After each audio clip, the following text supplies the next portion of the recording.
మరి ఒక క్రైస్తవులుగా మనం జీవిస్తున్నటువంటి విధానము ముందుకి నడిపించబడే రీతిగా నేను ముందు వీడియోలో నుంచి మరి ప్రారంభించాను.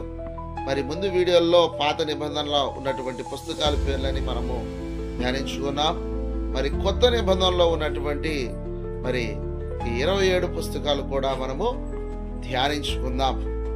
మరి ప్రియ దేవుని బిడ్డలారా, మరి అందరికీ తెలియపరుస్తున్నటువంటి విషయం ఏంటంటే, మరి ప్రతి ఒక్కరూ అనేకమైనటువంటి వీడియోలు చూస్తూ లైక్లు కొడుతూ ఉంటారు. మరి దేవుని యొక్క వాక్యమును, దేవుని యొక్క జ్ఞానమును పంచుతున్నప్పుడు మరి ఆత్మ సంబంధమైనటువంటి విషయముతో ప్రతి ఒక్కరూ మీరు చూడవలసిందిగా, మరి ఈ సమయంలో మరి దాన్ని ప్రతి ఒక్కరికి మీరు షేర్ చేయవలసిందిగా కోరుచున్నాను.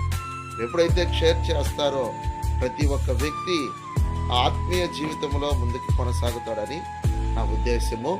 మరి ప్రతి ఒక్కరు ఎక్కువ మొబైల్లో సమయాన్ని కేటాయిస్తారు కనుక నేను ఈ మొబైల్ యందు అందరితో మాట్లాడుతూ ఉన్నాను. మరి కొత్త నిబంధనలో ఉన్నటువంటి పుస్తకాల పేర్లు మనము ధ్యానించుకుందాం. మరి ఇది క్రీస్తు పుట్టిన తర్వాత ఈ కొత్త నిబంధన ఏర్పరచబడ్డది. మొదటిగా మనం చూస్తే మరి మొదటిగా 4 సువార్తలు రాయబడ్డాయి.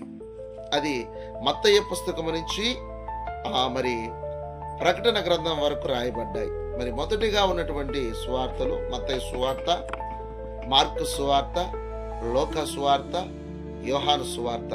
తదుపరి అపోస్తుల కార్యము చరిత్ర రాయబడ్డది. తర్వాత రోమీయులకు రాసినటువంటి పత్రిక రాయబడ్డది. తర్వాత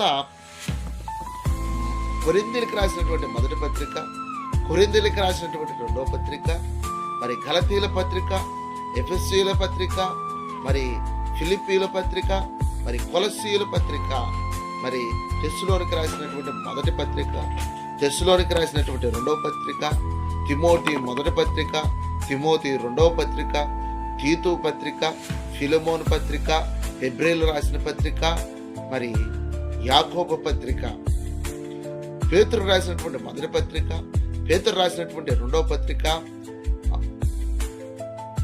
యోహానికి రాసినటువంటి మొదటి పత్రిక, యోహానికి రాసినటువంటి రెండో పత్రిక, యోహానుకు రాసినటువంటి మూడో పత్రిక, మరి యోధ, ప్రకటన